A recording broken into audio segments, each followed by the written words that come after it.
नमस्कार दोस्तों, ज्ञान वृष्टि चैनल में आपका हार्दिक स्वागत है। एक समय की बात है, माता पार्वती पृथ्वी लोक का भ्रमण करके भगवान शिव के कैलाश पर्वत आती हैं और उन्हें प्रणाम करती हैं। माता पार्वती भोलेनाथ से कहती हैं, हे स्वामी, मेरे मन में एक प्रश्न उत्पन्न हुआ है। उस प्रश्न से मैं काफी विचलित हूँ। अगर आपकी आज्ञा हो तो मैं आपसे वह प्रश्न पूछ सकती हूँ। भगवान भोलेनाथ मुस्कुराते हुए बोले कि हे देवी, आप बिना किसी शंका के वह प्रश्न मुझसे पूछ सकती हैं। माता पार्वती भगवान भोलेनाथ से कहती है कि हे प्रभु, मुझे यह बताइए कि स्त्री और पुरुष का रिश्ता कैसा होता है। अगर रिश्ते में कपट आ जाए तो वह टूटने की कगार पर होता है, और अगर पति पत्नी के बीच प्रेम हो, विश्वास हो, तो वही गृहस्थ जीवन खुशहाल बन जाता है। हे प्रभु, मुझे यह भी जानना है कि स्त्री की वह ऐसी कौन सी चीज है जो वह अपने पति को मरते दम तक नहीं देती, और वह ऐसा कौन सा काम है जो वह अपने पति से पहले करना चाहती है, जबकि वह हर काम में अपने पति को आगे रखती है। माता पार्वती के प्रश्न सुनकर भोलेनाथ मुस्कुराते हैं और कहते हैं कि हे देवी, आज आपने एक उत्तम प्रश्न पूछा है। यह प्रश्न समस्त स्त्री जाति का कल्याण करेगा। प्रश्न का उत्तर मैं आपको एक कथा के माध्यम से दूंगा। कृपा करके आप इस कथा को ध्यानपूर्वक सुने। जो भी मनुष्य इस कथा को ध्यान से सुनता है, उसके घर में सुख समृद्धि बनी रहती है। प्यारे मित्रों, भगवान भोलेनाथ कथा सुनाना आरंभ करते हैं। कथा आरंभ करने से पहले कमेंट बॉक्स में हर हर महादेव लिखना ना भूले। साथ ही चैनल को सब्सक्राइब, वीडियो को लाइक करना ना भूले, ताकि आप हमारी प्राचीन कथाओं से जुड़े रहे।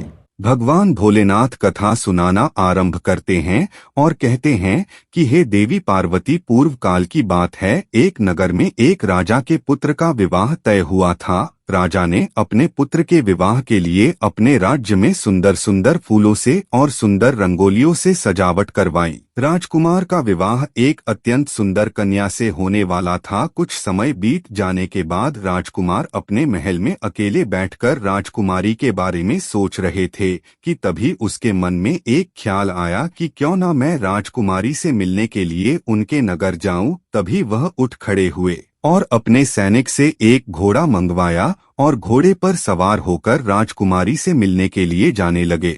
महल से बाहर निकलते ही उन्हें घना जंगल पार करना था। घना जंगल पार करते समय राजकुमार को बड़ी तेज प्यास लगी और वह पानी की तलाश में इधर उधर घूमने लगे, परंतु राजकुमार को कोई जलाशय या तालाब नजर नहीं आया और उनकी प्यास असहनीय हो गई। फिर उन्हें कुछ दूरी पर एक कुटिया नजर आती है। वह अपनी प्यास बुझाने के लिए कुटिया के पास जाते हैं तो उसे वहां पर एक कुआं नजर आता है। उस कुएं को देखकर राजकुमार अति प्रसन्न होते हैं और उस कुएं के पास पहुंच जाते हैं। कुएं के पास पहुंचकर राजकुमार ने उस कुएं से जल निकाला और अपनी प्यास बुझाई। राजकुमार की प्यास बुझते ही एक वृद्ध औरत कुटिया से बाहर आती है और राजकुमार से बोलती है कि हे राजकुमार, क्या तुमने इस कुएं का पानी पी लिया? यदि हाँ, तो यह तुमने घोर अनर्थ कर दिया। बूढ़ी औरत कहती है, क्योंकि इस कुएं का जल एक ऋषि के द्वारा श्रापित था। जो भी इस कुएं का जल ग्रहण करता है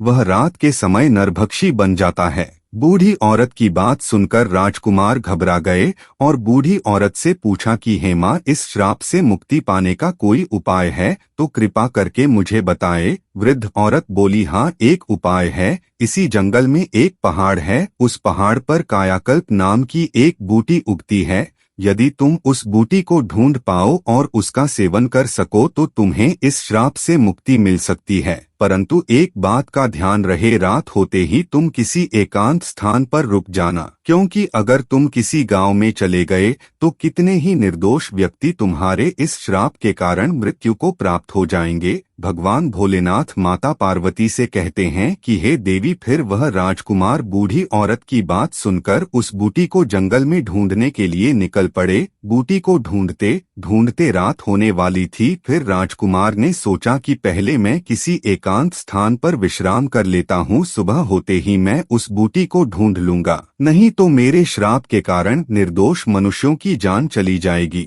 इतनी बातें सोचते हुए राजकुमार ने अब राजकुमारी से मिलने का विचार त्याग दिया था, क्योंकि अगर वह इस अवस्था में राजकुमारी के पास गया तो यह उचित नहीं होगा। वह राजकुमार गांव से बचता हुआ जंगल की तरफ जा पहुंचा और वहां पर उसने एक गुफा में अपने आप को छुपा लिया। इधर रात भी काफी हो चुकी थी और उस श्राप के कारण राजकुमार अब एक नरभक्षी बनने वाला था। इसी गुफा में एक खूंखार भेड़िया भी रहता था। वह भेड़िया काफी लोगों की जान ले चुका था और उस भेड़िए से आसपास के गांव में काफी दहशत थी। राजकुमार ने उस गुफा में जैसे ही प्रवेश किया तो उसे वहां पर एक खूंखार भेड़िया बैठा हुआ दिखाई देता है। भेड़िया ने जैसे ही राजकुमार को देखा तो वह काफी प्रसन्न हुआ और सोचने लगा कि आज तो खुद शिकार चलकर मेरे पास आया है।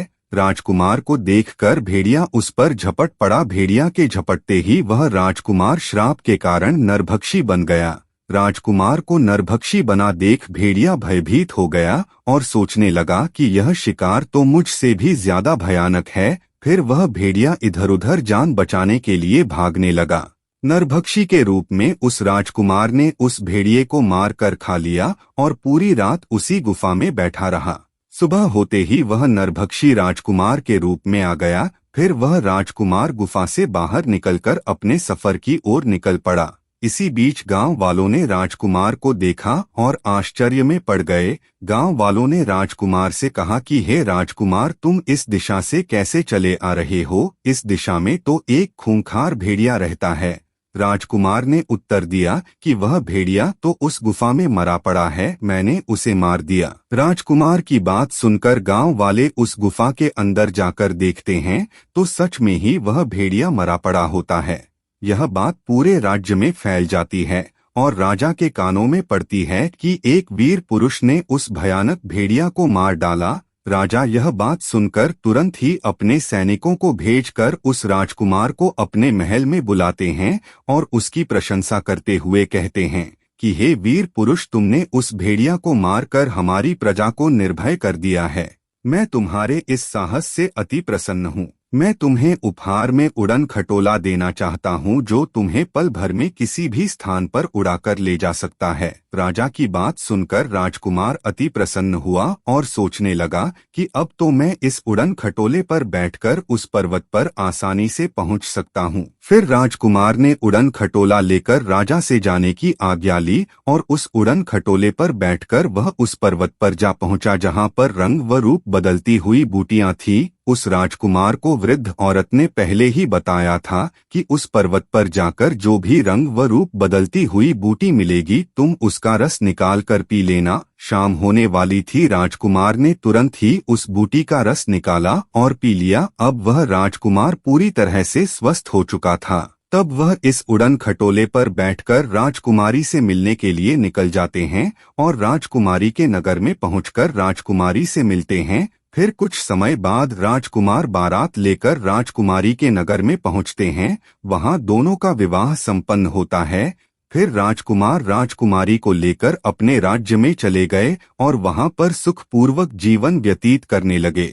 फिर कुछ समय बाद राजकुमारी ने गर्भधारण किया और एक सुंदर पुत्र को जन्म दिया। राजकुमार यह बात सुनकर अति प्रसन्न हुए और अपने पूरे राज्य में उत्सव मनाया। फिर कुछ समय बाद राजकुमार के राज्य में दुश्मन देश ने आक्रमण कर दिया। आक्रमण की बात सुनकर राजकुमार इस उड़न खटोले पर बैठकर युद्ध करने के लिए निकल गए। राजकुमार ने उड़न खटोले से ही युद्ध किया और इस युद्ध में उन्होंने विजय प्राप्त की, परंतु युद्ध के दौरान ही एक तीर से घायल हो जाने के कारण राजकुमार की मृत्यु हो जाती है। राजकुमार को अंतिम संस्कार के लिए शमशान भूमि ले जाने लगे। उधर उसकी पत्नी विलाप कर रही थी, उसका हृदय टूट चुका था। राजकुमार के परिवार वाले राजकुमार का पार्थिव शरीर अपने कंधों पर उठाकर शमशान भूमि लिए जा रहे थे। भगवान भोलेनाथ माता पार्वती से कहते हैं कि यह वह बात है जो पत्नी अपने पति के लिए नहीं कर सकती, वह उसे अंतिम संस्कार के लिए शमशान भूमि नहीं ले जा सकती, जबकि पति अपनी पत्नी को शमशान भूमि ले जा सकता है। हमारे शास्त्रों में यही लिखा है। फिर देवी पार्वती कहती हैं, पत्नी ऐसा कौन सा कार्य अपने पति से पहले करना चाहती है? तब भोलेनाथ ने उत्तर दिया कि सुहागिन स्त्री यह कामना करती है कि उसकी मृत्यु उसके पति से पहले हो जाए ताकि उसका पति उसका अंतिम संस्कार कर सके, क्योंकि एक स्त्री का जीवन अपने पति के बिना व्यर्थ है। पति के बिना उसके जीवन का कोई अर्थ नहीं।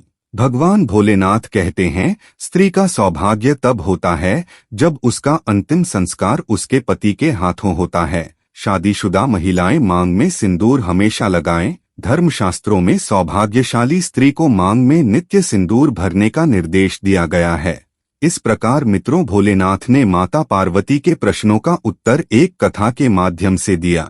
अगर आपको यह कथा पसंद आए तो चैनल को सब्सक्राइब, वीडियो को लाइक और वीडियो को अपने मित्रों में शेयर करना ना भूले।